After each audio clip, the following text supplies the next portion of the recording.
On to step 2, guys.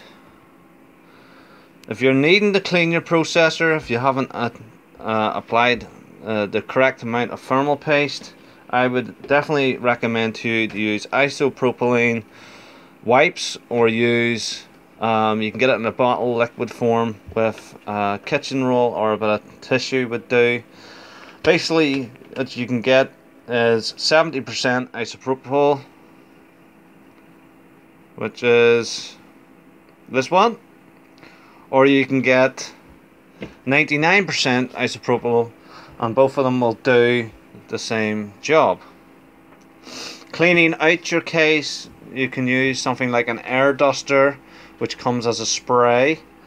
You can use other things like an air compressor is a good thing. Some people have obviously recommended using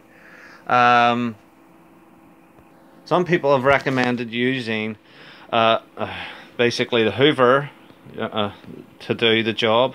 I tend to use air duster tins myself, because it is very easy to do. You just shake your tin and you basically blow out the dust.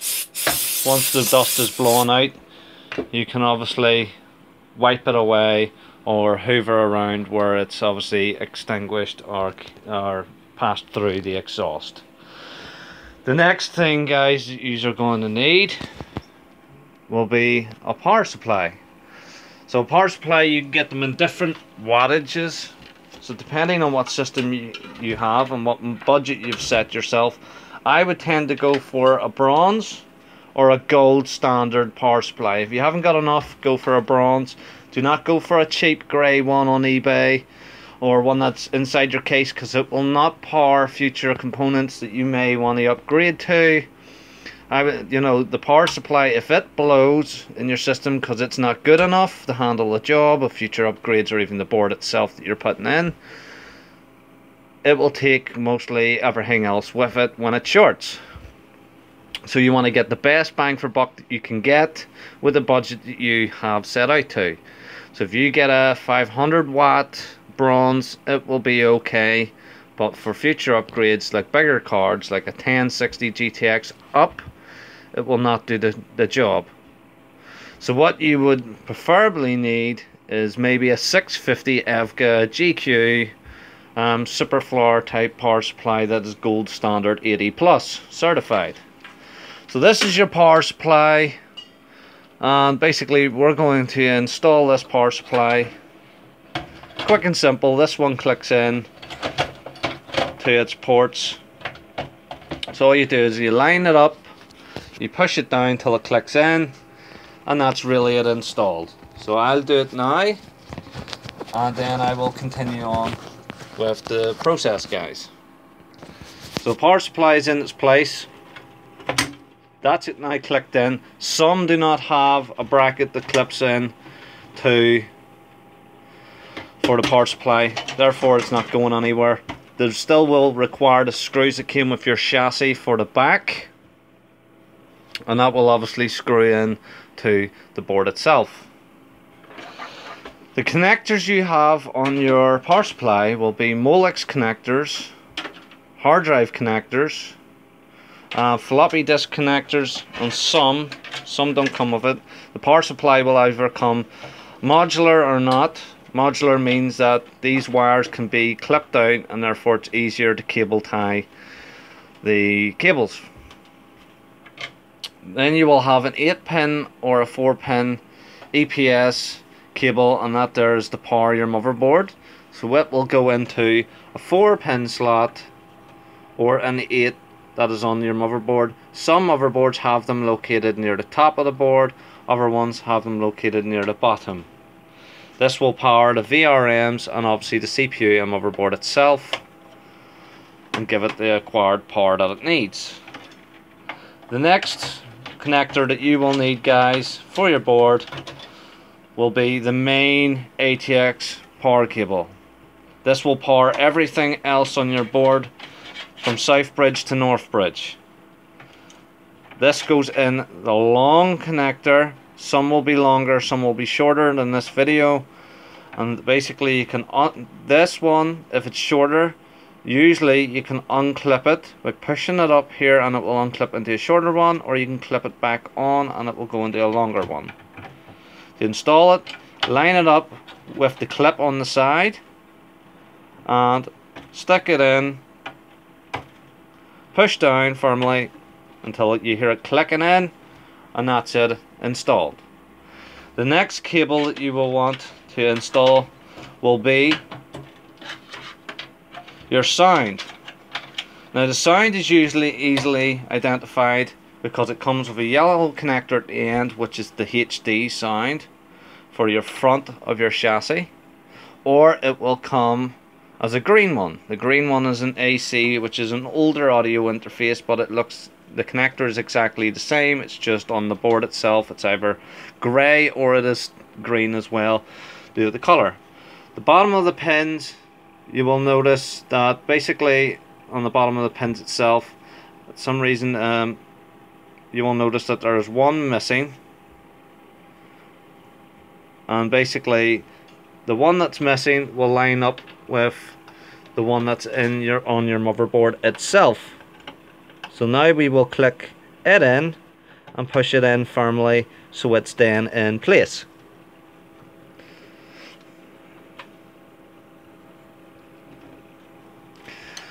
That is now the sound connected up onto the motherboard. Remember, when you've put your graphics card in, guys, on the other side there is either a clip that you can screw in, or there will be a port for you to obviously put your screw with its threads into the mountings to stop the card sagging or flopping out. The next stage you want to do is grab your 90mm, 120mm, 360 or 240mm fan that you have purchased that fits the sides of your case, and install the fan as an intake and an exhaust. So basically, if you look at the layout of your board wherever it comes through, the front will always be the intake, when obviously the heat that's produced on this board will rise, and this one at the back will be the exhaust. Some power supplies have a fan as well on them, and they will suck in other heat and exhaust it too, to obviously cool their performance down and obviously to give you advanced airflow in your case. So now I'm going to install the fan, and then I'll move on to the next stage.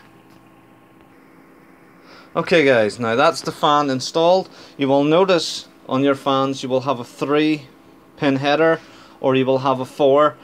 Locate on your board where it is labelled as System Fan 1, and that will be for your intake. System Fan 2 will be for your exhaust. Locate the pin on your board and then plug it in.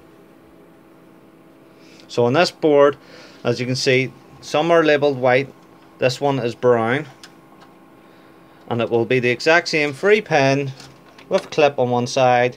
Line it up, push it in, and that's it installed.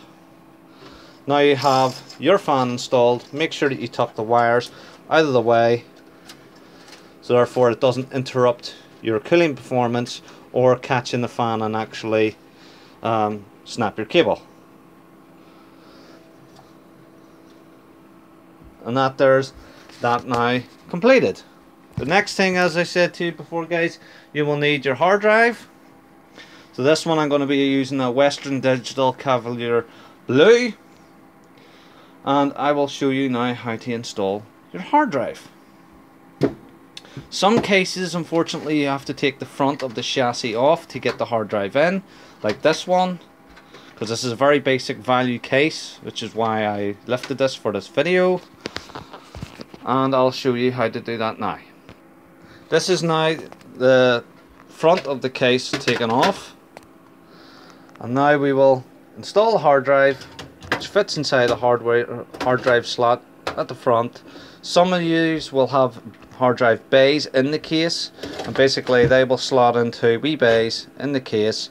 Make sure that their connections are facing in the way if you have a motherboard tray where you can wire it behind, or if you're doing it on an older case, slot it in, apply your screws to hold it to stop vibration so it doesn't damage your hard drive, and then I'll show you to connect up the cables. So the next thing what you're going to need is your hard drive cable, which I showed you earlier on, guys, is this black one. Molex is to apply more power to some hard drives, DVD drives, and sometimes older motherboards or SLI motherboards will require one Molex to be plugged in to beside the GPU, like the 780i, 680i motherboards that were in the past, and basically they will require you to plug it in to provide the graphics card more performance, because obviously the PCB on that side of the board might be weaker due to fancy audio built into the board, or better VRM chips around that obviously are soaking up the overpower from the CPU. So we'll install this now. Line up the black cable. It comes as an L shape. Line it up with the L shape on the back of your hard drive. Push it in, and it will then connect in to your hard drive. Now the cable management on this case is not great, but that's because I'm just showing you the basics. So that is the hard drive cable for the power connected up. Now the data cable that you will need is a SATA cable. It will either come as a short cable, doesn't matter what color, some of them come different colors, so it'll come as this, a short cable, or it will come like this, which is, as you can tell, a really long cable. For this video I'll just be using the short one at the minute. I don't mind using the long one too, but since my ports on this board are very close, I can just use the short. Make sure you plug your primary drive into SATA hard drive 1. The L shape yet again goes into the L shape on the motherboard itself, so I'll push it in, and that's that connection in. Then at the back of the hard drive, L shape goes into the L shape, and that's that linked up. So now that will pass data to your motherboard, which your CPU and memory can read. So that there is the power installed, the hard drive installed, the power supply installed, which also is known as a PSU for short. The graphics card is installed, also known as a GPU. The sound card is installed, well, the sound device anyway, which is known as a SPU. Then you've got your CPU, which is your central processing unit, and now all you have to do is connect up the power connectors and the jumpers to your motherboard. Most of them will be labeled for you, some will be easy enough to figure out. Like this one obviously is coming from the front USB ports. Look for the USB header on the board, line up the pin that's missing with the motherboard itself, line it up, push it on, and that's that one installed.